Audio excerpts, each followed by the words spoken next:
어찌 부인할 수 있겠습니까? 사람들이 변화되는 것을 보면 어떻게 우리가 복음의 능력을 부인할 수 있겠습니까? 바람이 눈에 보이지 않지만 나부기는 잎사귀를 보면서 바람의 존재를 아는 것과 같이 변화된 사람들의 그 모습을 통해서 우리 하나님의 살아계심을 우리는 알 수 있다고 확실히 믿습니다. 교회가 세상이 보여줄 수 없는 이러한 사람들의 변화를 보여주는 유일한 영적인 대안이 되는 그런 어떤 영적인 기관이 되어야 한다고 믿습니다. 우리가 교회를 세속화시키지 않는다면 오늘날에도 충분히 교회는 사도행전의 역사와 같은 교회의 모습으로 돌아갈 수 있다고 믿으시기 바랍니다. 이방 우리 다 말씀을 들어오셨는데 이 말씀 들을 때 기도 제목들을 이렇게 다 펼쳐놓고 오늘 이 말씀 앞에 내 기도 제목들을 다 묶어서 그렇게 기도를 할 겁니다. 말씀이 그래야 내 은혜가 되고 우리 이 밤은 특별히 말씀 듣는 것 자체가 목적이 아니라 기도하는 것이 목적이기 때문에 이 말씀이 들려질 때 내 문제들을 거기에 묶어놓고 말씀에 이대어 기도할 수 있도록 여러분들이 그렇게 좀 열정을 다해서 예배를 드릴 수 있길 바랍니다. 오늘 본문의 말씀에 제목을 같이 한번 읽어볼까요? 좀 부담되는 그런 제목이 될 것 같은데 한번 크게 읽읍시다. 시작! 평범한 죽음은 죄라는 제목으로 말씀을 보시겠습니다. 우리 뭐 이제 말할 것도 없이 비록 은퇴는 했지만 피겨 여왕이었던 김연아 선수를 알고 있습니다. 김연아 선수를 향한 세계 찬사의 내용들을 제가 좀 간추려 봤습니다. 한 7가지입니다. 더 있지만 제가 7가지만 간추렸습니다. 첫 번째, 이거는 이제 제가 하는 말이 아니라 그들이 그 관계된 사람들이 하는 말들입니다. 그녀가 빙판 위에 서면 눈을 뗄 수가 없었습니다. 부족한 것이 없는 완벽한 선수죠. 점프와 아름다움, 우아함, 운동신경까지 골고루 갖췄으니 그녀를 멈출 수 있는 것은 아무것도 없습니다. 세계선수권 500 우승자 미셸 쾅. 환상적인 선수라고밖에 할 수 없습니다. 김연아는 기술적인 아주 빼어난 운동선수인데다가 거기에 더해 아주 예술적인 선수이기도 한 점이 참 좋습니다. 올림픽 이관왕 딕 버튼. 정말 믿기지가 않습니다. 제가 본 것들 중 최고 중에 하나였어요. 저거 못 가르칩니다. 저건 시켜도 할 수 없는 것입니다. 저건 천상에서 온 거니까요. 죽음의 모도가 끝나고 난 뒤 영국 유로스포츠 해설가가 한 말입니다. 로스앤젤레스에 있는 모든 관중들을 자리에서 일어나게 만들었군요. 그들은 피겨스케이팅 세계를 폭풍처럼 몰고 있습니다. 캐나다 공영방송 CBC 해설가 스캇 러셀. 경기를 보고 소름이 돋았어요. 내가 만든 프로그램의 100% 이상을 보여줬습니다. 안무가 데이비스 윌슨. 김연아 선수는 예술가입니다. 여지껏 전례가 없는 우아함과 엄청난 은총을 받은 선수라고 해야겠습니다. 프랑스 유로스포츠 해설가가 했던 말. 마지막, 그녀는 우리가 지금껏 권위 있는 대회에서 보아왔던 선수 중에 가장 무자비하고 압도적인 스케이터다. 시애틀 타임즈입니다. 그 외에도 많은 찬사들이 있는데 요약을 봤습니다. 지나간 올림픽이었지만 밴쿠버 올림픽에서 그녀의 금메달이 이루어낸 국가 브랜드 이미지 제고 효과를 금액으로 산출하면 6조 원이라고 합니다. 2002년 한일 월드컵의 성과가 12조 정도 된다고 하니까 월드컵 하나가 이게 엄청난 그런 한 달 동안 해내는 그 효과가 그 국가 브랜드가 12조면 한 사람이 이루어낸 그 이미지가 6조를 발산시켰다. 효과를 참 대단한 것입니다. 체육과학연구원의 자료에 따르면 그녀의 금메달을 통한 경제 유발 효과는 561억 원입니다. 이것이 그 당시 19세 어린 소녀가 자신의 몸뚱아리 하나로 이루어낸 영향력입니다. 그녀는 평범한 사람이었지만 삶의 내용면에서 있어서는 탁월하다고 말할 수 있을 겁니다. 화려한 그녀의 연기는 운동이 아니라 이미 예술이었습니다. 인생도 그냥 인생이 있습니다.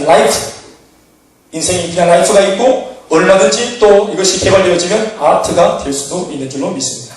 비록 우리의 외형적 모습은 평범한 사람 중에 한 사람일지라도 하나님이 주시는 은혜 속에서 우리 인생의 내용이 예술이 얼마든지 될 수 있다는 사실을 우리가 보고만 해서 우리가 깨달을 수 있길 바랍니다. 오늘 우리는 본문에 등장하는 스테반 집사님을 통해서 평범해 보이지만 실상은 탁월한 삶을 살아가는 비결을 우리가 배우고자 합니다. 우리가 결혼하고 난 뒤 이름이 사라졌습니다. 그렇죠? 경기 엄마, 담비 엄마, 이유 엄마, 그 설치는 나 엄마 뭐 이렇게 됐습니다. 그런데 우리가 교회에 와서 신앙생활 하면서 우리가 우리 안의 가치를 발견하고 보고만 해서 하나님이 정해주신 이름 안에서 우리는 진짜 우리의 어떤 가치를 알고 우리 인생의 진면목을 지금 발견하는 중에 있습니다.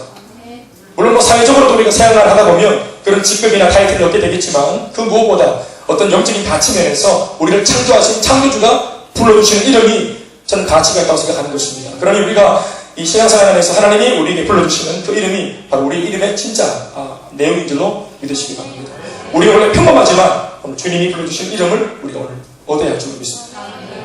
그분의 이야기를 통해서 오늘 스테반 집사 이야기를 통해서 평범하지 않은 죽음을 배우고 뿐만 아니라 평범하지 않았던 그의 삶을 배우고자 합니다. 왜냐하면 삶과 죽음은 잇대어 있기 때문에 그렇습니다. 평범한 삶을 살면 평범한 죽음이 온다고 생각하십니까? 그렇지. 평범하게 살았으니까 평범하게 죽는 거지. 아닙니다.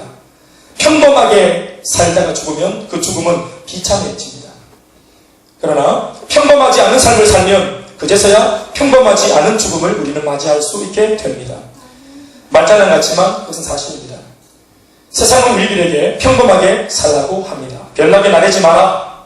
아니 평범하게 같이 살자. 그렇게 속삭입니다. 이 속삭임은 속임수고 거짓입니다. 나이가 들고 연륜이 생기면 평범한 삶이 제일 좋은 삶이라고 사람들은 말하기 시작합니다. 젊었을 때야 혈기 방장에서 뭐 특출한 거를 또 월등하고 탁월한 것들 욕심냈지만 이제 나이가 들고 연륜이 들면 평범한 것만큼 좋은 것이 없다라고 연륜이 있는 분들이 말하기 시작하고 그것은 제법 설득력이 있는 것만 같습니다. 세상이 허락하지 않고 만만치 않다는 것을 이미 그들이 알아버렸기 때문입니다.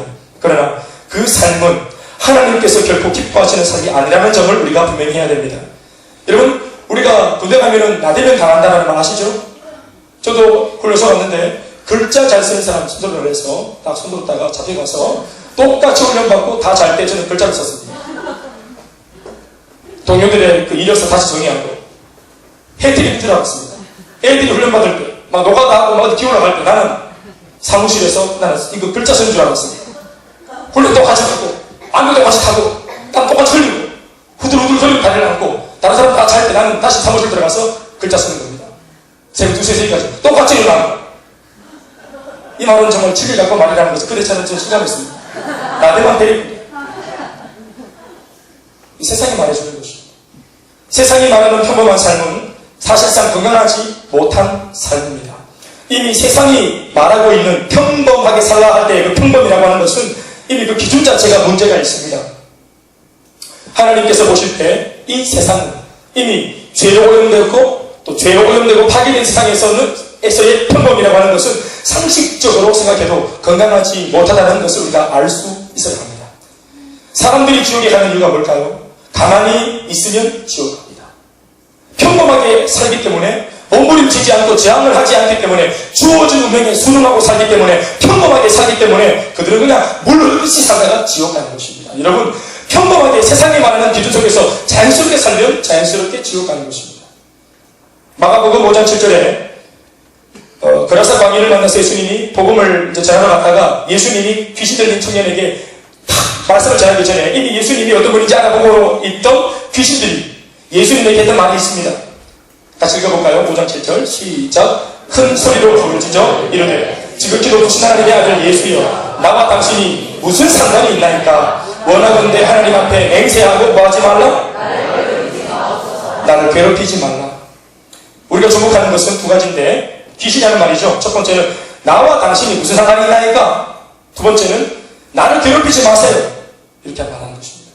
그냥 평범하게 지나쳐 가시라는 겁니다. 왜 별나게 내가 지금 장악하고 있는 이 처지를 건드리려고 하느냐? 괴롭히지 마라. 무슨 상관이 있노? 가만 놔두라는 것입니다. 평범하게 지나가시라. 지나가시는 길입니까? 지나가십시오. 한 겁니다. 그 복음 없는 여러분 사람을 우리가 지나가야 될까요? 예수님이 어떻게 하신지 보십시오. 상관했습니다. 우리가 당신과 무슨 상관이 있습니까? 아니요. 예수님은 상관했습니다. 그 복음 없는 사람을 괴롭혔습니다. 괴롭히지 마세요. 아니요. 예수님은 그 사람, 그 청년을 괴롭혔습니다. 귀찮게 했습니다. 심지어 그 마을 사람들도 포기해가지고 죽은 사람 취급해서 무덤가에 벌놓은 그 귀신 들린 청년을 예수님이 굳이 만나가지고 귀찮게 했습니다. 여러분 그 사람을 평범하게 놔두는 것이 잘하는 것일까요? 귀찮게 하는 것이 단 단서가 있다면 복음으로 귀찮게 하는 것이 잘하는 것일까요? 복음으로 귀찮게 하는 것이 잘하는 것입니다. 그걸 가만히 놔두고 평범하게 살도록 두는 것이 그게 죄를 짓는 것입니다. 사랑하는 여러분, 우리가 전도할 때 열리 모임을 하는 것이, 전도하는 것이 이게 뭐 하는 것입니까? 사람을 복음으로 귀찮게 하는 것입니다. 사람을 복음으로 가만두지 않는 것입니다. 오늘 귀신의 말을 고백을 좀 빌리면 복음으로 그 사람을 괴롭히는 것입니다. 당연하죠. 복음 없이 자기 마음대로 살던 투성인 죄인이니까 하나님의 올곧은 말씀을 갖다 대면 괴롭습니다. 그러나 그 괴로움을 통해서 사람이 살아나는 것입니다. 그리고 그 인생이 평범한 인생에서 특별한 인생으로 변화가는 것입니다. 하나님의 사람은 이런 세상의 거짓된 평범을 깨뜨리는 사람입니다. 하나님의 사람은 거짓된 행복, 거짓된 상식, 거짓된 평범을 거부하고 하나님의 비전과 하나님의 복음으로 세상을 귀찮게 하고 괴롭혀서라도 살려내는 사람인 줄로 믿습니다. 오늘 본문의 주인공인 스테판 집사가 바로 그런 사람이었습니다. 평범하지 않은 죽음으로 기독교 교회 역사 가운데 최초의 순교자가 된 스테판 집사님은 한마디로 비전의 사람이었습니다. 그는 손에 잡히지 않는 공중에 붕 떠있는 헛된 꿈을 꾸는 그런 헛된 비전과 야망을 가지고 있는 사람이 결코 아니었습니다.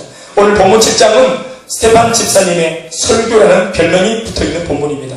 그는 평신도 집사이면서도 구약 성경, 즉 말씀을 매우 잘 아는, 말씀에 정통한 사람이었고 말씀으로 잘 훈련되어졌던 사람입니다.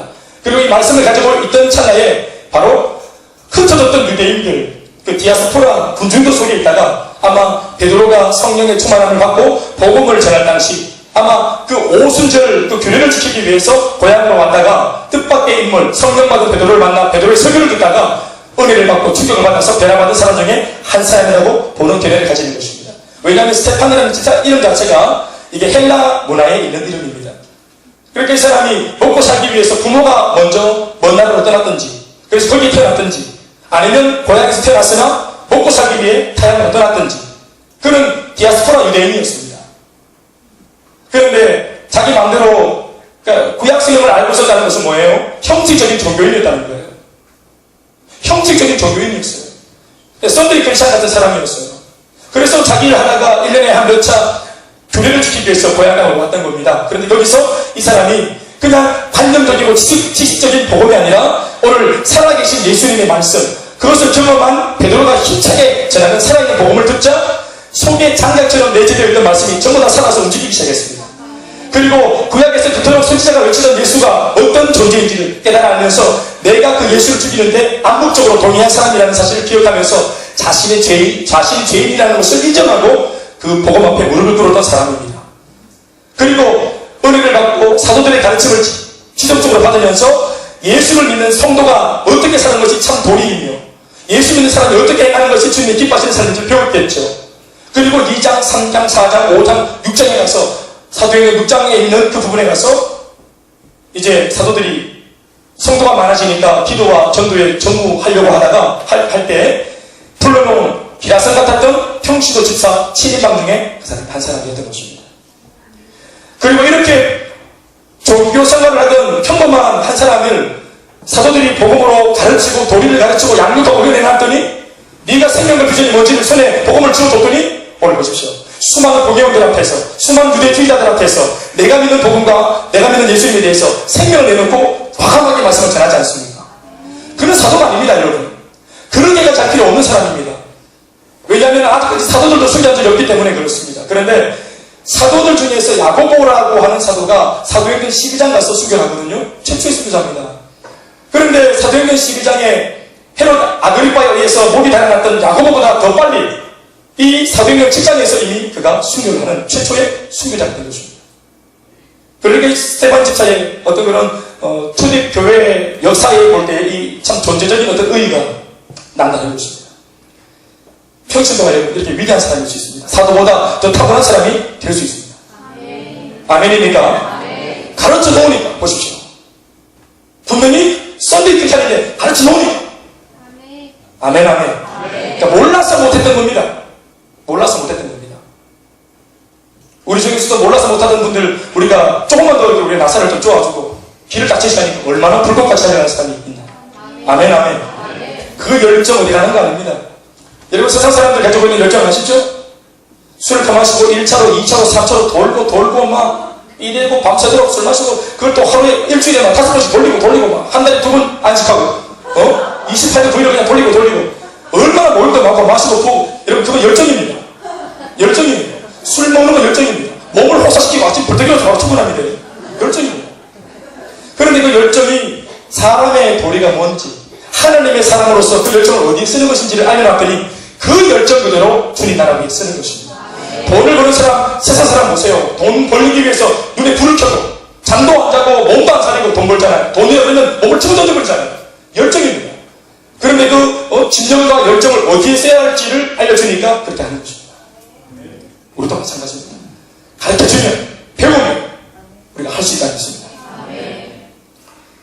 우리가 스테반 집사의 고귀한 아름다운 죽음을 말하기 전에 고귀한 죽음은 결국은 고귀한 인생이 뒷받침되어야 죽음이 아름다울 수 있거든요. 그래서 우리가 이 아름다운 죽음이 어디서부터 올라온 어디서부터 이어진 죽음인가 어디서부터 이렇게 순교할 정도의 이런 어떤 탁월한 정신과 신앙이 생겨나는가를 보기 위해 그의 삶을 우리가 들여다보려고 합니다.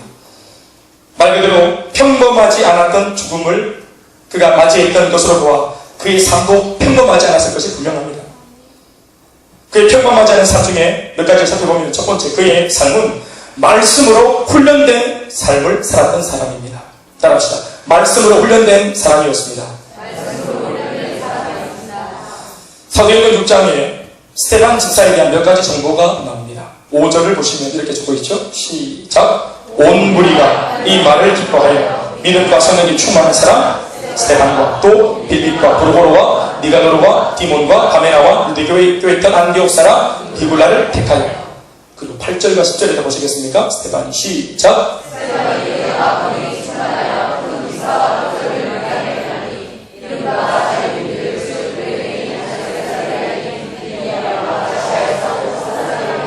어떤 자들이 일어나 스테반과 더불어 논쟁할세 스테반이 지혜와 성령으로 말함을 그들이 뭐하지 못하며 능히 당하지 못하며. 이 사람 상당한 사람입니다.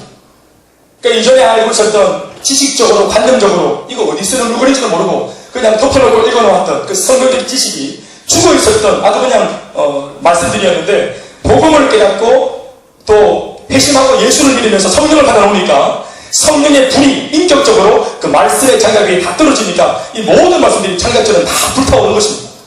그래서 자기가 이전에 알고 있던 말씀들이 전부 다 살아서 느끼는 거예요. 아멘, 아멘. 여러분, 이것이 바로 모태신자들의 이게 무서운 것입니다. 오늘만 모태신자들은 힘좀 실어줄까요?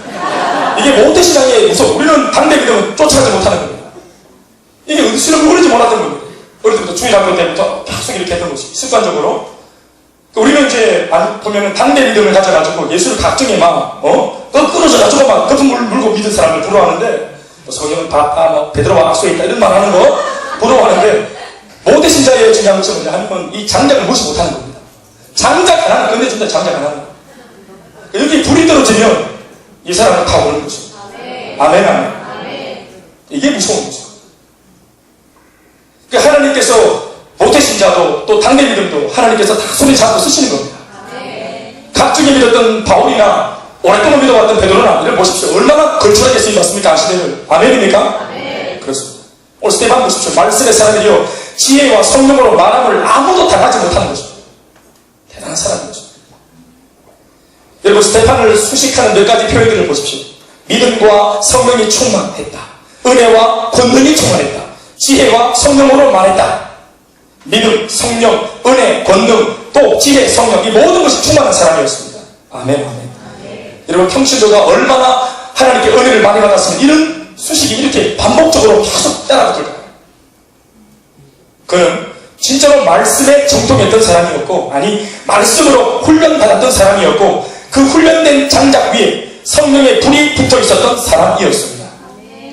사실은 여러분 우리가 아는 바와 같이 아볼로라고 하는 설교자도 마찬가지 아니겠습니까? 자신이 원래 가지고 있던 것 위에 성령의 능력이 임하니까 회중들을 압도하는 강력한 말씀의 사람으로 변화받았지 않습니까?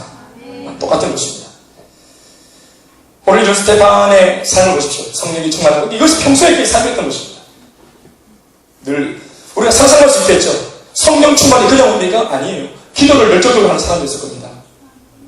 우리처럼 하나님 앞에서 하나님 뒤에서 이런 건 안 했지만 날마다 경건의 생활을 그가 몸에 배어 있었고 늘 하나님과 가까이 하고 있었고 늘 하나님 앞에 정결하고 순결하고 변찮으려 하는 마음에 몸부림을 치는 사람이었을 것이 분명합니다. 삶 자체가 여러분 정말로 고귀하고 고상한 인생을 살았던 사람입니다. 열정이 없고 단지 불이 붙지 않았지 그의 삶이 말씀을 알고 있었기 때문에 그래도 어느 정도 수준이 되는 종교인이었습니다. 두 번째는 그는 주저하지 않고 훈련받은 대로 아는 것만 아니라 실제로 삶으로 살아낸 사람이었습니다. 세상을 향해서 오늘 거침없이 복음을 전하는 모습을 보십시오. 오늘 여러분 결국은 이렇게 큰 소리치고 복음을 전하고 그들에게 말싸움에서 지지 않다가 결국은 열등감을 가진 유대주의자들이 돌 던지는 바람에 돌에 맞아 숨겼던 거 아니겠습니까? 그들이 싫어하는데도 계속 복음을 전할 정도의 담력을 보십시오. 멈추지 않고.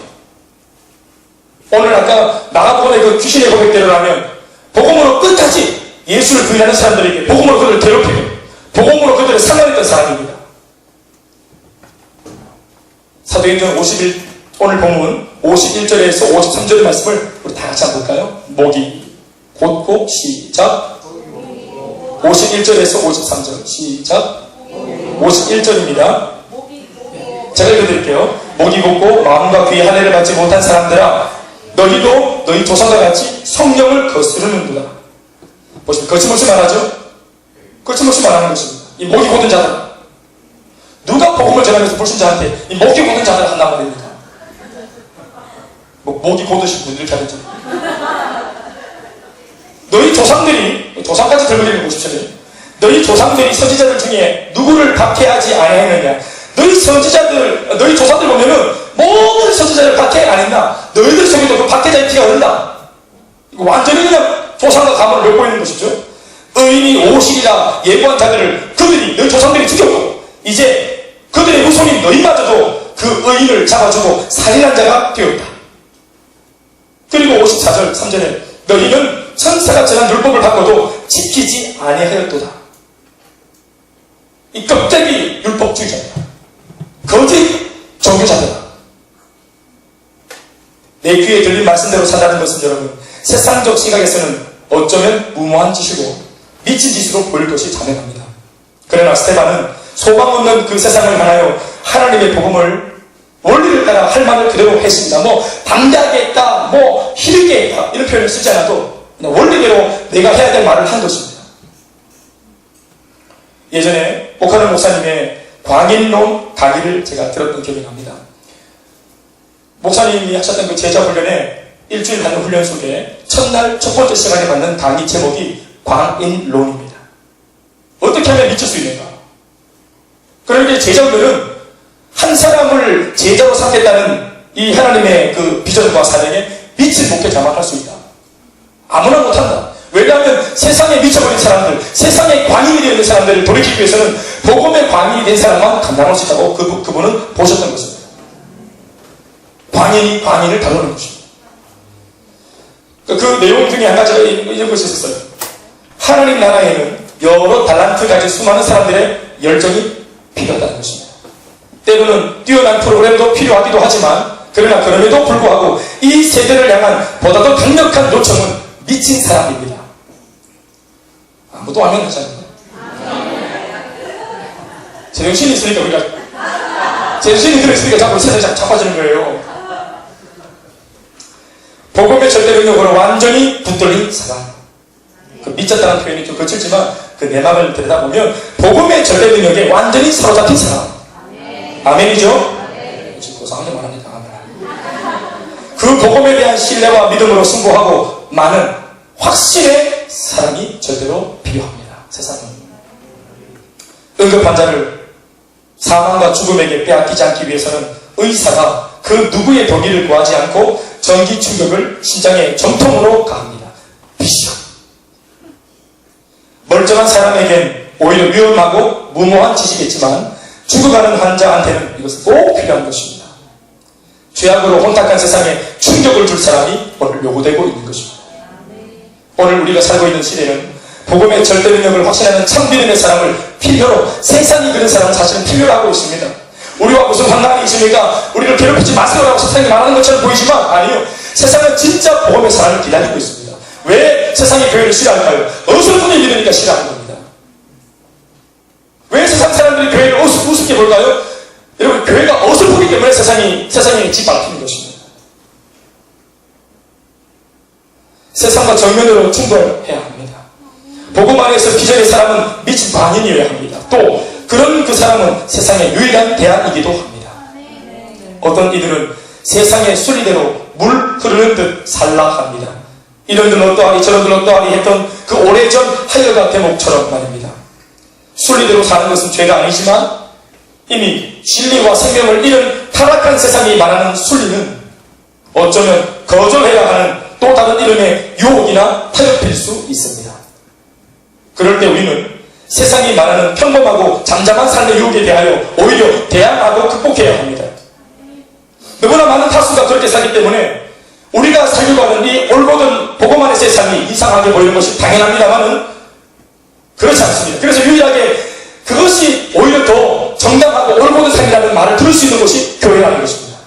그러니까 유일하게 그것이 옳다는 것, 세상과 다른 가르침을 주어서 우리들에게 용기와 힘을 북돋는 것이 교회인 줄 믿습니다. 그런데 이런 교회마저도 세상처럼 그런 가치 말을 해준다면 어디서 우리가 하나님의 복음을 들으면서 우리 마음의 신앙의 정도를 전할 것입니다. 그래서 교회 오면은 와, 목사님 세상 물정 모르시네, 세상처럼 세상에 있는 가치관을 모르시네, 그게 당연한 것입니다. 세상은 우리가 두려워해야 할, 그리고 피해야 할 대상이 아니라 우리가 살려야 할, 우리가 도움을 줘야 할, 도움이 필요한 대상으로 봐야 합니다. 일용의 세상이 아니고 우리가 돕고 살려야 할 대상으로 봐야 됩니다. 병든 세상입니다, 여러분. 하나님이 지으신 모든 인간들 안에는 그 어디엔가 사실은 미치고자 하는 성향이 다 들어있습니다. 사람에게. 이것을 중독 성향이라고 부른다 합니다.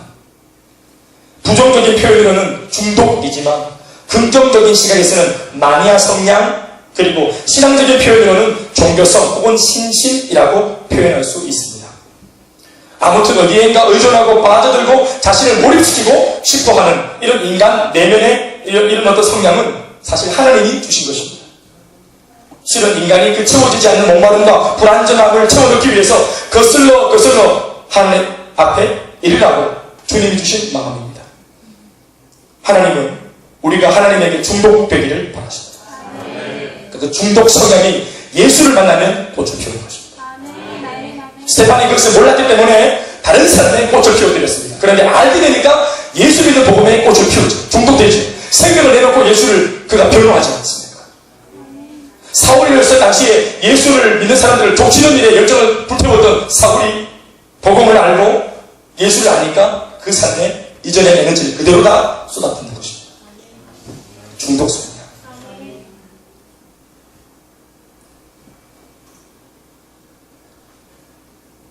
하나님 한 분만으로도 충분하다, 하나님 한 분만으로 부족함이 없다라고 말하며 살 수 있는 그런 사람을 주님이 찾습니다. 여러분, 이 말이 세상을 완전히 무시해라 이런 말 하는 것이 아닙니다. 오히려 반대입니다. 하나님께 충분히 미친 복음 중독자가 되면 정력으로 물든 이 세상을 진짜로 멋지게 감당하면서 살 수 있습니다. 에베소서 5장 18절에서 술 취할 것이 아니라 성령 충만할 것을 강구하셨죠.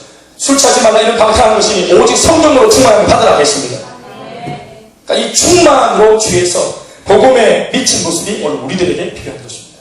그러니까 우리는 지금 너무 사실은 맨정신이 있는 거예요.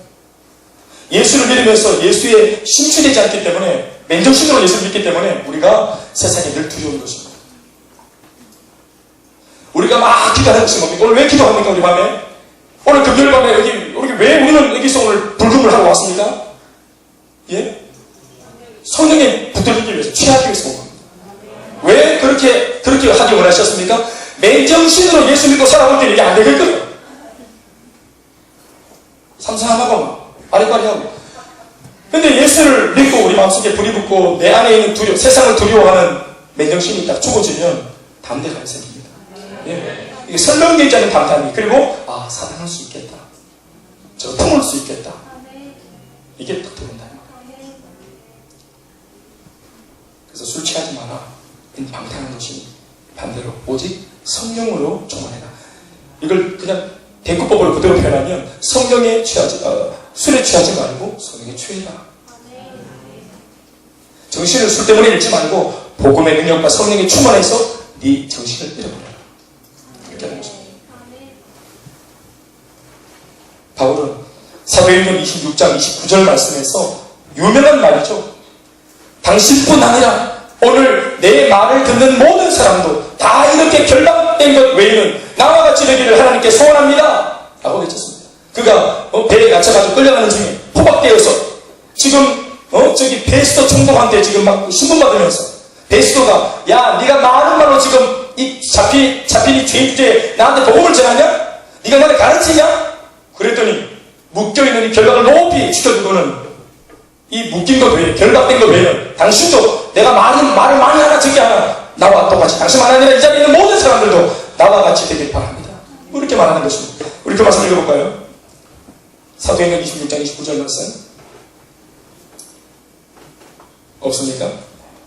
따라하겠습니다. 나와 같이 이렇게 결박된 것 외에는 하나님의 손에 붙들리기를 원합니다. 아멘이십니까? 바울은 자신이 미친 것이 확실하고 베스터 총독도 자신처럼 복음에 미치기를 바랄 뿐 아니라 심지어 이 복음을 듣고 있는 이 모든 사람들이 전부 나처럼 예수 그리스도와 그 생명의 복음에 미치길 바란다 이렇게 말하는 것입니다. 죄인이. 사랑하는 여러분, 복음에 충분히 미쳐야 합니다. 제가 훈련을 받을 때 했던 기도 중에 한 가지가 바로 이겁니다. 너무너무 제가 이 지금 설교의 내용이 제 마음에 와닿는 것 같아요. 저 또한 마찬가지입니다. 복음의 능력이 와 사람을 저렇게까지 바꾸는구나. 3대가 예수를 믿게 되고 완전히 가정이 가문의 저주가 떨어지는구나. 이걸 저도 이제 제 얘기가 아니라 다른 교회 제가 배우는 교회에 이제 평신도들이 간증을 들으면서 너무 사모가 되는 거예요. 아니 같은 예수를 우리는 물론 뭐 경상북도 되고 거기는 경상남도 부산이지만 같은 보리몬디인데 어떻게 저렇게 동시대에 같은 예수를 저렇게 믿을 수 있었고 그리고 어떻게 저렇게 외치는 목사 밑에 있는 평신도들은 저렇게 살고 와 진짜로 저 평신도들은 진짜 저 목사님 만나서 소중하셨구나. 또 우리가 제 마음속에 미안한 말이지만 우리가 정말로 길을 제대로 못 인도하는 목회자인 내 모습에서 내가 맡고 있는 청년들 그 당시에 청년들을 미안한 말이지만 뭐 제가 뭐 그렇게 다니는 모습은 아닌데도 저 갖다 줘야 됩니다. 내가 못 살리면 살릴 수 있는 데 갖다 불어야 되는 거 아니겠어요? 그리고 나도 그 분으로 가고 표시대로 우리 다 그래 그거 가자 살리 그건 나 산단다. 옛날 남부 전쟁이 한창일 때 그 남쪽에 있는 그 노예들이 북쪽으로 어떻게든지 자유를 향해서 탈출하려고 애를 썼던 것처럼 그거 아마 산단다. 그러니까 그런 마음이 제게 들어왔어요. 그런데 목사님 말씀은 이거 오지 말고 내가 가르쳐 줄 테니까 이 복음을 들고 당신네 교회에 가서 살리라 이 말을 하는 거예요. 그러니까 이거 어떻게 하든지 내가 해야 되겠다 이런 마음이 생기니까 기도가 저절로 나오기를 주여 미치게 해주시옵소서. 목사님 불러주는 걸 졌다 팔이 아파 못 지겠다. 볼펜을 찢던지거든요. 그냥 하나님 저 사람 데려주세요. 저 사람 그냥 입을 열면 그냥 저분의 마인드가 내 입에서 나오게 해주세요. 언제 이걸 다 외워가지고 뼈가리쳐 내가 이걸 지켜가지고 있습니까? 내가 녹아지게 해주세요. 내 속에 저 정신이 저 복음의 저 복음관이 저 목회관이 저 교회관이 내 속에 들어오게 해주시옵소서. 이게 맨정신으로 자꾸 내가 살아가니까 저 의장 묻고 이러니까 하겠나 산지 직송 부산에서 배워가지고 내가 대구 들고 가다 다시 잡혔겠다. 또 내가 또 가서 탈락할 때 빡센 거 또 누구도 안 도와주고 사람도 없고 난 일꾼도 없고 내 혼자 해야 되는데 빡세게 이 복잡한 이 맨정신이 자꾸 두려움을 주니까 부산에 왔을 때 나는 완전히 돌아보게 된다. 이 교회 사람들 확 돌아보게 된다. 주님 완전히 땡겨게 해주세요. 기도하. 그러니까 계속 하나님께 미치게 해달라고 했더니 많이 했던 거예요. 그 얘기를 미치게 해 주시옵소서. 내 인생 돌아보니까 뭔가 하나 미친 적이 한 번도 없더라고. 그래서 그래 생명을 만한 비전이네. 이거 미쳐도 좋겠다. 여기는 미쳐도 좋겠다. 그래서 정말로 간절히 삼했어요. 또 간절히 삼았던 이유가 내 머릿속에 그 당시 문제만 하나 있어도 수많은 청년들을 생각하면 답을 못 주고 있는 청년부 목사인데 내가 복음을 발견해서 이 복음을 들고 가면 살리겠다 이 말이죠. 살릴 수 있겠다는 말이에요. 그래서 더 붙들기 원했어요.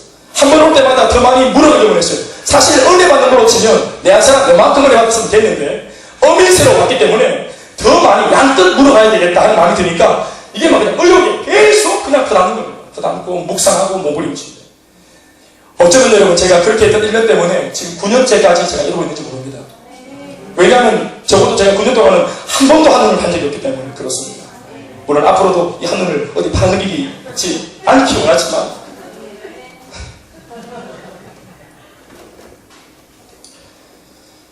이렇게 우리가 사역하다가 이렇게 뭔가 삶이 결박되고 좀 가난하고 좀 치이고 이렇게 되는 외에는 다 나와 같이 되기 원합니다 하면서 이 복음을 자랑할 수 있는 여러분들이 바랍니다. 이게 우리의 진짜 이름입니다. 술 그러면 막 김영환이가 김영환 아니라 김영을 그런 것으로 기대하면 안 돼요. 김영 떴다 하면 무조건 복음 전하는 거야. 우리 배를 본대. 노래방에 부르면 천부의 의지여서 부르는다 거기 가서 복음 외에는 기대할 것이 없어야 돼. 야 이거 오늘 2차 3차는 엄마 처음 주용소 와야 안 되겠나? 이러면 안 된다. 삶이 우울하고 지지하고 막 힘들 때 주용소 와야 아니라 김영환 아니라 기도 좀 하자. 아멘 아멘. 이게 바로 뭡니까? 따라합시다. 복음 전하는 것 외에는 기대할 것이 없는 사람입니다. 이게 우리 진짜 이름이니까 말이죠. 사랑하는 여러분, 복음에 확실히 미쳐야 될 줄로 믿습니다. 하나님의 나라와 의를 구하는 일에 우리가 최선을 걸어야 할 줄로 믿습니다. 덜 미치거나 혹은 충분히 미치지 못하기에 우리는 그 멀쩡해 보이는 모습으로 사실 죄짓고 불순종하고 방통한 삶을 살게 되는 것입니다. 사랑하는 여러분, 우리는 무지한 세상에 말해줘야 합니다. 둔탁해 보이는 저 잿빛 하늘 너머에 눈부시도록 밝게 빛나는 은하수가 사실은 있다 하는 것과 그것이 지금 우리 머리 위에 있다는 사실을 말해줘야 합니다. 눈에 안 보인다고 없는 게 아니라고 말해줘야 할 줄로 믿습니다. 영원한 하나님 나라가 있다는 사실을 알려줘야 합니다. 인생이 천년만년 살 것이 아니라는 사실을 알려줘야 합니다. 스테판처럼 자신의 경험과 자신의 인생만이 전부라고 믿고 살고 있는 불쌍한 인생들에게 들어마땅한 진리를 반드시 들려주는 우리가 되어야 합니다. 이와 같이 하나님 앞에서 평범하지 않은 삶을 살아낸 스테판 집사에게 주님이 주시는 축복이 뭘까요? 평범하지 않은 마지막, 그렇게 죽음을 맞이할 수 있는 선물을 주시는 것입니다. 마지막이 부끄럽지 않아야 합니다. 돌아서는 뒷모습이 초라하지 않아야 합니다. 그래서 우리가 이 평범하지 않은 성령으로 충만하고 말씀으로 훈련되어져서 훈련받은 말씀대로 살아낸 것, 그렇게 살았으니까 그 마지막은 멋있을 수밖에 없는 거예요. 그래서 평범하지 않게 죽은 그 죽음의 의미가 뭔가를 또 한번 몇 가지로 살펴봅니다. 첫 번째는 하나님께서 감동하신 죽음을 그가 맞았습니다. 이 땅에 태어난 수많은 피조물 중에 한 사람입니다. 죄 많은 인생에 그 한 사람의 죽음이 뭐 그렇게 대단하다고 하나님이 감동까지 받으실까요? 그러나 스테판의 죽음은 그랬습니다. 하나님이 감동하시는 죽음이었습니다. 55절 말씀 우리 같이 한번 읽어봅시다. 스테판이 시작.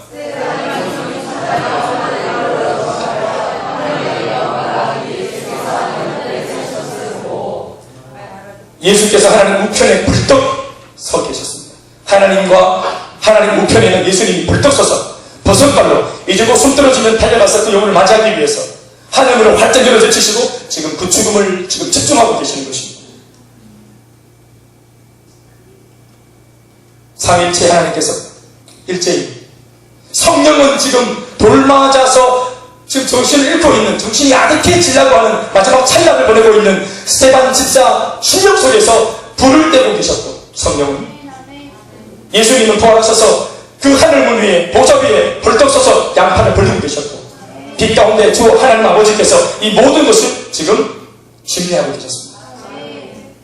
성부, 성자, 성령 하나님께서 한 사람의 인생을 이렇게 주목하는 것을 본 적이 있습니까? 영광스러운 죽음. 사랑하는 여러분, 우리는 곡해에서 이렇게 외칠 수 있습니다. 주님께 질문할 수 있습니다. 하나님이 그토록 그 당시 그 장면을 보고 계셨다면 오히려 스테반에게 유익한 것은 그 돌이 안 나오는 게 막아주면 어땠을까요? 아니 성령이 스테반 집사 속에 성령 충만한 게 아니라 나타나셔서 땅을 지동하고 돌을 던지는 사람들이 전부 다 자빠지거나 던진 돌이 전부 다 구매날처럼 돌아서 그들 막방에 다 꽂히고 말이죠. 보기 좋게 막 그냥 역전하고 이런 일이 있었으면 얼마나 좋았을까요? 하나님이 막 구름 기둥으로 나타나셔서 그들을 막 혼내주시고 위험을 떨치는 얼마나 멋진 역전이 되었을까요? 그런데 하나님께서 하늘을 터지시고 성령이 충만해진 스테반 집사가 뭘 했습니까? 죽었습니다. 하나님 만나고 성령 받고 은혜 받고 모든 삶의 그 내용들을 다 깨닫고 이것이 나의 인생이구나 다 깨닫고 하나님의 영광스러운 그 임재 속에서 주님의 눈동자를 보면서 그가 마지막에 했던 것이 뭐냐면 성령 충만을 했던 것이 뭐냐면 죽음이었습니다. 우리는 여러분 이 땅에서 뭔가를 남기려고 하는데 은혜 받고 이 땅에서 갑자기 은혜 받고 돈 많이 벌고 은혜 받으면 뭐 갑자기 막 내 집이 갑자기 멋져서 나오고 이 땅에서의 문제가 풀려지는 것을 축복이라 여기지만 사람의 생명이 죽어지는데 다시 살아나는 게 아니라 여전히 죽어지지만 성령 충만해서 아름답게 주님을 만나는 새로운 영광스러운 시작이 일어나는 것도 엄청난 축복이라는 것을 믿을 수 있게 바랍니다. 우리의 시작과 다른 관점인 것입니다.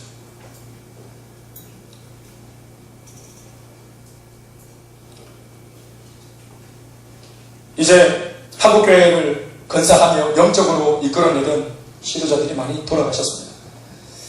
저는 대구에 살기 때문에 그분들의 어떤 그런 내용들을 직접 보지는 못했지만 인터넷을 통해서 그 마지막 천국 환송 예배를 실황으로 볼 기회가 있었습니다. 실황으로. 참 그 마지막에 그렇게 아름다울 수가 없더라고요. 이 대구 지역에서는 또 이 예배 타이틀 자체가 다릅니다. 서울은 천국 환송 예배를 하다. 우리는 뭐 발인 예배, 하관 예배 그냥 갖다 끓여먹고 이런 건데 그래서 환송 표현 자체가 있어. 서울대까지. 저도 우리 그렇게 하고 이 땅 끝장 예배 뭐 이런 거 천국 환송 예배. 그래서 그 마지막을 아름답게 제가 오카노 목사님 옛날에 어떤 책을 보니까 목회 열정 40이라는 책을 읽어보니까 장로님들이요 본인이 키운 그 제자들 장로님들이 본인이 이제 집회 나다가 이제 왔는데 그렇게 사랑하고 같이 젊은 날을 같이 보냈던 장로님이 개주 초기부터 이제 어느 장로가 됐는데 그분이 이제 임파선에 암이 이제 전이가 돼가지고 손을 쓸 수 없게 됐다. 그래서 마음이 안 좋아서 목사님이 전화를 했는데 목사님이 그 전화했는데 장로님이 껄껄 웃으면서 평소와 똑같이 3개월 시간도 받았는데 장로가 전화하면서 아이고 목사님 아유 제가 임파선 저리가 돼서 암이래요. 손도 못 쓴대요. 아이고 제가 목사님께 심장을 끼쳐드려서 죄송합니다.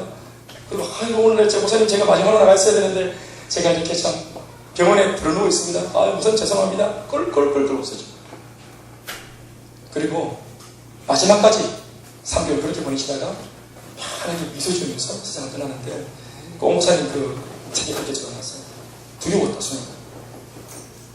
제자인데 동료이자 제자인데 본인이 복음을 전하고 양육해 세운 장로가 마지막을 이렇게 진짜 미소 지으면서 영원한 아버지를 향해서 이 땅에 미련 없다 하며 공장 직공이 마치는 종소리를 듣고 뛰쳐나가듯이 이 땅의 모든 것을 여기가 본향이 아니기 때문에 집에 가야 되기 때니까 직공이 일하고 있다가 이 세상에서 일하고 있는데 땡땡땡 하니까 아쉬워하는 게 아니고 집에 가자 하면서 모든 걸 놓고 단숨에 달려가는 공장 직공이 종소리 듣고 집에 가듯이 그가 떠났다. 나는 순간 두려웠다는 거야. 내가 저렇게 죽을 수 있을까? 내가 이 땅에서는 그래도 저 사람의 스승이고 내가 가르쳐오는 목사다. 야, 평신도의 마지막 죽음을 제가 한다면 내 진짜 잘 죽어야 되겠다. 이런 마음이 들었다는 것입니다. 제가 한번 말씀드렸는데 있잖아요. 담도암 초창기 때부터 마지막까지 그대로 앓다가 세브란스 병원 저도 한 3번 정도 올라갔습니다만 마지막 2년 정도 사시다가 이제 그분이 다 운명하셨습니다. 운명하셨는데 제가 말씀드렸지 한번 캐톨릭 병원에 제가 지금도 기억이 잊을 수 없는 기억입니다. 제가 천국을 한 번도 본 적도 없는데 제가 그분 통해서 제가 간접적으로 천국을 취해갈 정도로 그분이 천국을 중계를 하셨습니다. 돌아가시면서 여보 불신자입니다. 미국에서 딸내미 4배가 왔습니다. 따라 살이 일어나라. 제가 마지막 인종 예배 드리고 한 목사님 오셨어요. 제가 좋아하는 찬송가 그 300몇 장 좀 불러주시겠어요? 마지막 새카맣고 눈이 샛노래가지고 이빨 하얗게 된 대신 그 집사님이 이제 숨이 막 못 넘어가는 거예요. 인종한다고 커튼을 쳐놨는데 응급실에 이분이 커튼을 다 열어달라는 거예요. 다 열어. 사람들 환자들 다 다리 아픈 환자, 팔이 아픈 환자 다 자기는 자기가 제일 아픈 거야 지금. 근데 지금 숨 떨어지는 사람이 있는 겁니다. 그러니까 모두가 다 남의 일이지만 보는 겁니다. 이 장면을. 큰 목소리로 목사님 지금 천국 문이 열립니다. 그분이 오십니다. 할렐루야 하고 손을 막 들고 여보 내 먼저 갈게. 여보 약속대로 꼭 내가 하늘나라 가면 당신도 교회 나가세요. 그 아들한테도 그걸 다 일일이 인사를 다 하고 그리고 마지막 이제 팔을 딱 벗겼는데 제가 기도를 딱 하고 손을 딱 대니까 숨이 딱 넘어갔어요. 잊지 못합니다. 잊을 수 없는 진짜 마지막을 이렇게 눈부시고 아름답게 숨 마지막 떨어지는 순간까지 사랑하는 남편과 자식들에게 복음을 전하는 그 무명의 이름 없는 평범한 집사님의 그 마지막 모습을 보면서 제가 얼마나 큰 충격을 받았는지 모릅니다. 이전보다 분명히 그 사건 이후에 천국은 저한테는 개인적으로 이전보다 훨씬 더 가까워졌습니다. 막연히 믿는 천국이 아니라 내 영혼이 은총 입어 중한 재짐 벗고보니 슬픔 많은 이 세상이 천국으로 화하도다. 하나님께서 감당하시는 죽음이 있다는 것입니다.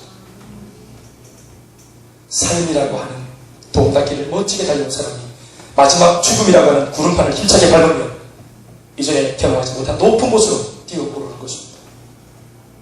그리고 아버지 품에 힘차게 안기는 것입니다. 그리고 그분의 얼굴을 부끄럽지 않은 얼굴로 낱낱이 볼 것입니다. 두 번째, 스테반의 두 번째 마지막의 의미는 뭐냐? 스테반의 집사의 죽음은 재생산의 첫 열매가 되었습니다. 우리가 그토록 외치고 있는 재생산의 첫 열매로, 첫 제물로 그가 드려졌습니다. 60절 말씀을 다 같이 읽어보겠습니다. 시작. 60절 말씀 시작.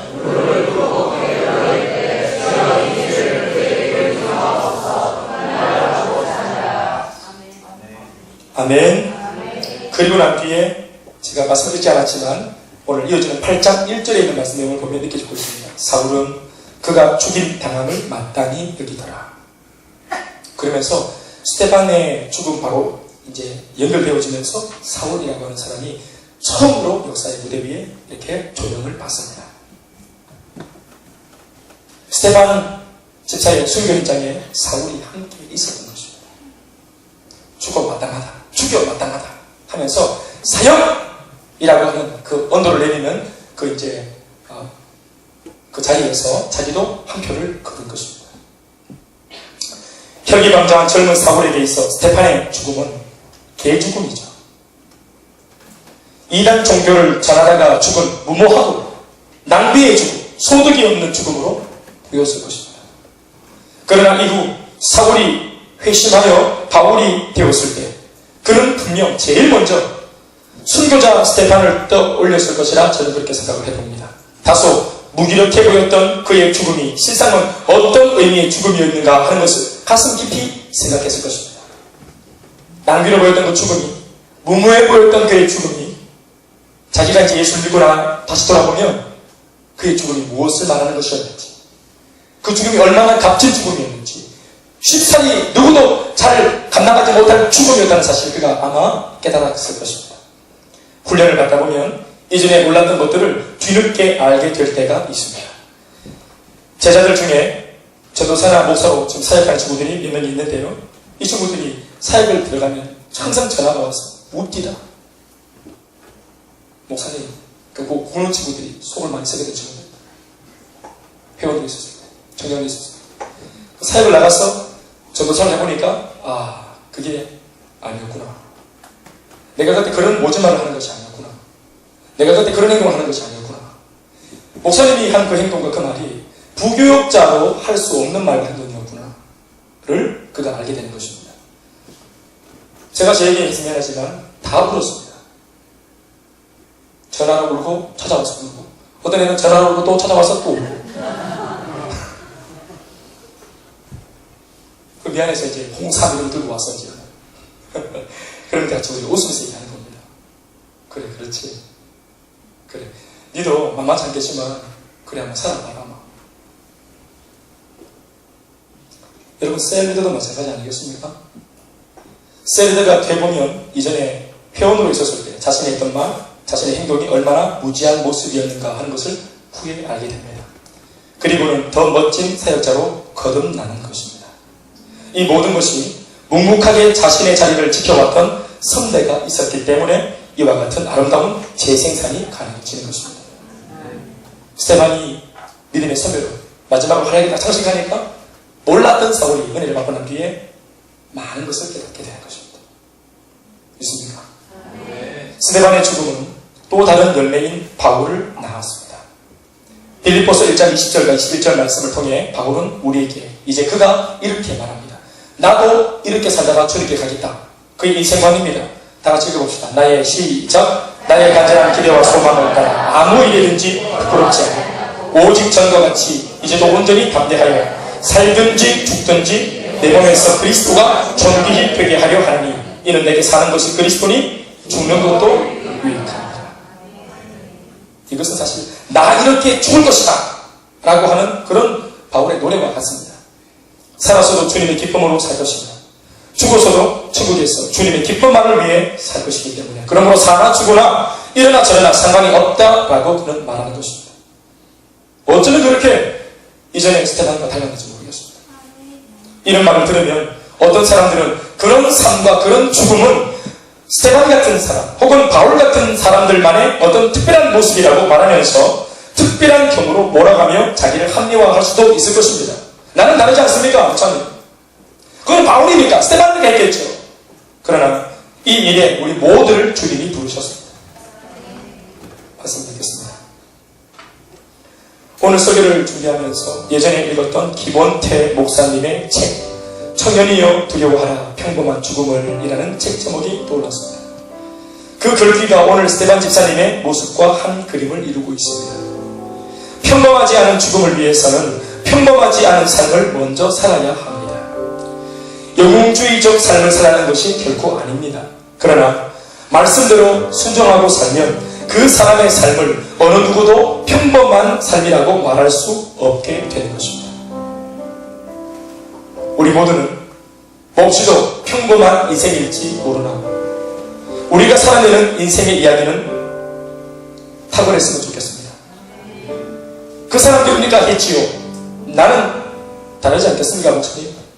일하고 하지 않고 적어도 이것을 도전마다 지금으로서는 불가능할지 몰라도 오늘 그들처럼 나도 성령 충만, 믿음 충만, 지혜 충만, 능력 받으면 살 수 있지 않겠나 하고 도전할 수 있는 우리가 되기를 바랍니다.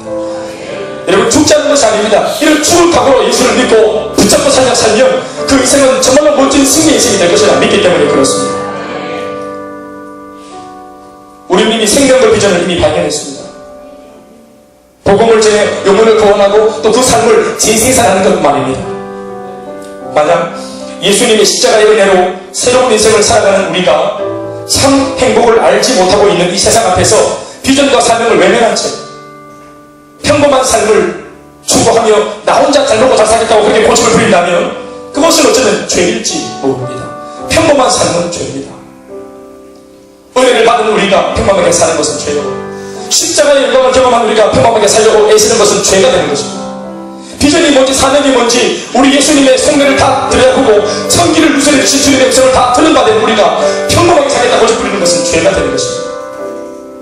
그렇게 살 능력이 없는 것은 기도하며 받는 것입니다. 그렇게 살고 못 살고는 다음의 문제입니다. 중요한 것은 그렇게 사는 것이 정말로 내 마음에 속 드는 삶인가, 그 삶이 매력적인가, 그것이 중요한 것입니다. 왜 성경책에 스테반의 이야기와 바울의 이야기를 적어놨을까요? 그런 사람이 있었다더라 하기 위해서 적어놓은 것일까요? 아니에요. 아브라함의 이야기를 적어놓으신 주님의 의도가 뭘까요? 모세 이야기를 그렇게 숨가쁘게 많이 정리해놓은 이유가 뭘까요? 다윗 이야기를 그렇게 일대기 전체를 적어놓은 이유가 뭘까요? 이것이 곧 우리들의 삶이 열려 한다는 주님의 고집스러운 의지가 담겨 있는 것입니다. 우리가 그렇게 살아야 됩니다. 그리고 살 수 있기 때문에 그렇게 살라 하셨다면 우리가 그것이 어떤 맛인지 맛이라도 봐야 되지 않겠습니까? 우리는 평범하게 살다가 평범하게 죽는 죄를 지어서는 안 됩니다. 인사하겠습니다. 평범하게 살지 않고 평범하게 죽지 맙시다. 시작. 아니, 평범하지 않게 살도록 부름받았기 때문에 이미 평범하게 살고 죽겠다는 죄를 우리는 지어서 안 됩니다. 하나님의 비전을 품고 그 비전을 이루며 살아가는 비전의 사람으로 살고 죽어야 합니다. 바로 오늘 밤 이곳에 있는 우리들이 비전을 위해 죽을 수 있는 바로 그 유일한 사람들이 되어야 합니다. 그것이 매력적이고 그것이 탁월한 삶이라고 믿습니다. 우리가 이 땅을 떠날 때 아이들에게 뭐라 말할 겁니까? 아니요. 우리 아이들이 평생을 다 지켜본 우리 엄마 아빠의 모습을 보면서 엄마 아빠 나 평생에 이제 난 다시는 엄마 아빠처럼 안 살 거야 라고 말하는 것을 우리가 마지막 숨들어질 때 듣게 된다면 얼마나 그것이 비극적이겠습니까? 내 땅에 산다고 살았는데 아이들이 하는 말이 나는 엄마처럼 안 살래, 난 아빠처럼 안 살래 말한다면 우리 얼마나 충격을 받겠습니까? 마지막에. 그런데 돈도 많이 벌고 또 대단하게 살았지만 그저 평생을 주님 말씀 따라 살았던 그 엄마 아빠의 어떻게 보면 초라해 보이는 삶을 놓고 아이들이 하는 말이 엄마처럼 살래요, 아빠처럼 그렇게 살 겁니다 라고 하는 말을 듣는다면 우리 정말로 잘 산 거 아니겠습니까? 그리고 우리가 죽어서도 이 아이들에게 양육을 하는 엄마와 부모가 되는 것입니다. 오늘 그런 매력적인 삶이 우리 앞에 있습니다. 이 삶을 우리가 오늘 남에게 우리가 이렇게 먼저 당신 먼저 하세요 라고 하는 것이 아니라 이 거룩한 것은 욕심을 주네요. 내가 먼저 좀 살보자, 내가 좀 그렇게 살보자. 오늘 이 밤에 도전을 하시고 무기력한 내 삶에, 그렇지 않습니까? 미안한 말이지만 생명을 어떤 그런 이유가 없는, 뭔가 도전거리가 없는 무기력한 우리 삶에 이 도전거리로 오늘 밤에 주님이 말씀을 주셨습니다. 남녀노소 불문하고 이 말씀 앞에 우리 모두가 놓여있으니 이 밤 기도로 도전할 수 있기를 주님으로 축원합니다. 다같이 우리 한번 기도하시겠습니다. 일어나셔서 기도하십시오. 나의 모습, 나의 소망 다 주님께 드리면서 주님 앞에